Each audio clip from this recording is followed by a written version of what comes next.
اعوذ باللہ من الشیطان الرجیم بسم اللہ الرحمن الرحیم۔ خطبہ غدیر کا 7واں حصہ۔ پیغمبر خدا صلی اللہ علیہ وآلہ وسلم ارشاد فرماتے ہیں کہ پروردگار تو گواہ رہنا کہ میں نے فرض رسالت انجام دے دیا، اور لوگوں اس بات کو نہ بھولنا کہ خدا عز و جل نے تمہارے دین کو علی کی امامت سے کمال بخشا ہے، لہذا جو شخص علی کی یا میرے فرزندوں میں سے جو علی علیہ السلام کی ذریت اور قیامت تک حق کے رہنما ہوں گے پیروی نہیں کرے گا یا ان کو ان کی جگہ سے ہٹائے گا تو وہ ان لوگوں میں شمار ہوگا جن کے سارے اعمال سلب کر لیے جائیں گے، وہ ہمیشہ جہنم میں رہیں گے، خدا ان کے عذاب میں ذرا برابر بھی تخفیف نہیں کرے گا اور نہ انہیں مہلت دی جائے گی۔ اے لوگو، علی تم سب سے زیادہ میری مدد کرنے والا، تم سب سے بڑھ کر حقدار اور تم سب کے مقابلے میں مجھ سے زیادہ قریب اور عزیز ترین شخصیت ہے۔ علی سے میں خوش، میرا خدا خوش۔ قرآن میں کوئی ایسی آیت نہیں جس میں رضا الہی کا تذکرہ ہو اور اس کے مخاطب علی علیہ السلام نہ ہو۔ نیز خداوند عالم نے اپنے کلام بلاغت نظام میں جہاں کہیں بھی اے ایمان والو کہہ کر خطاب کیا ہے، وہاں اولین مقصود علی کی ذات گرامی ہے۔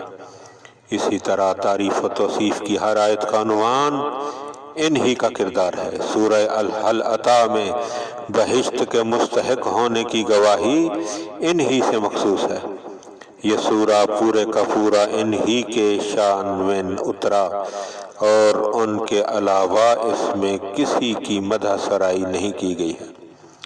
اے لوگو، علی دین خدا کے حامی و ناصر، رسول خدا کے معین و مددگار، انتہائی متقی، ہمہ تن طہارت اور سراپا رشد و ہدایت ہے۔ دیکھو تمہارا نبی بہترین نبی ہے، اس کا وصی سب سے اچھا وصی ہے، نیز اس کے فرزند تمام انبیاء کے جانشینوں میں بہترین جانشین ہے۔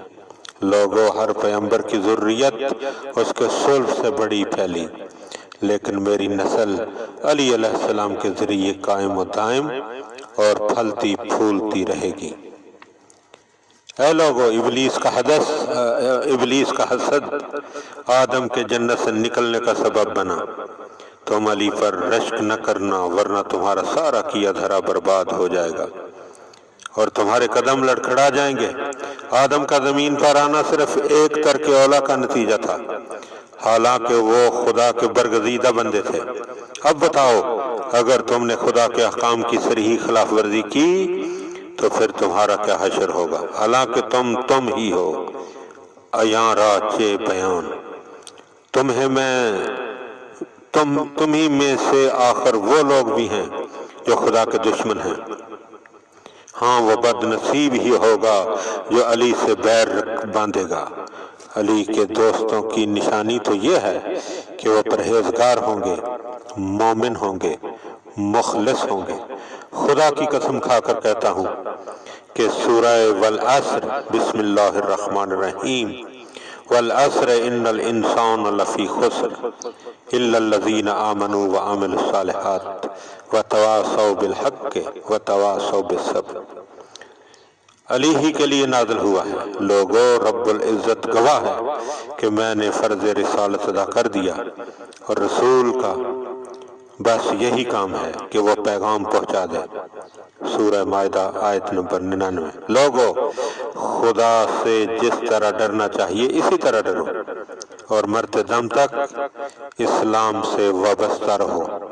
آل عمران آیت نمبر 132۔ لوگو، اللہ، اس کے رسول اور اس نور پر جو اس کے ساتھ آیا ہے ایمان لے آؤ، مگر اس سے پہلے کہ خدا کچھ چہرے بگاڑ کر پیچھے کی طرف پھیر دے۔ سورہ نساء آیت نمبر 47۔ لوگو، معبود مطلق نے اپنے خاص نور کو پہلے مجھ میں سمایا، پھر علی علیہ السلام اس کا مرکز بنے، اور اس کے بعد قائم آل محمد تک ان کی ذریت طاہرہ اس کی جلوہ گاہ قرار پائی۔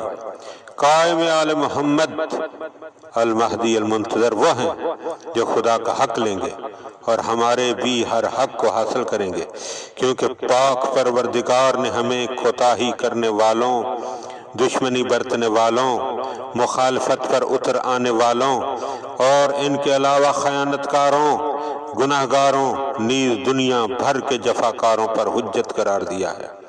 لوگوں، میں تمہیں آگاہ کرتا ہوں کہ میں اللہ کا رسول ہوں اور مجھ سے پہلے بہت سے رسول گزر چکے ہیں، لہذا اگر میں دنیا سے چل بسوں یا قتل کر ڈالا جاؤں تو تم الٹے پیروں پلٹ جاؤ گے، اور جو اس طرح الٹے پاؤں پھرے گا یعنی دین کا دامن چھوڑ دے گا وہ خدا کا کچھ نہیں بگاڑے گا، اور پروردگار عالم ان قریب شکر گزاروں کو جزائے خیر دے گا۔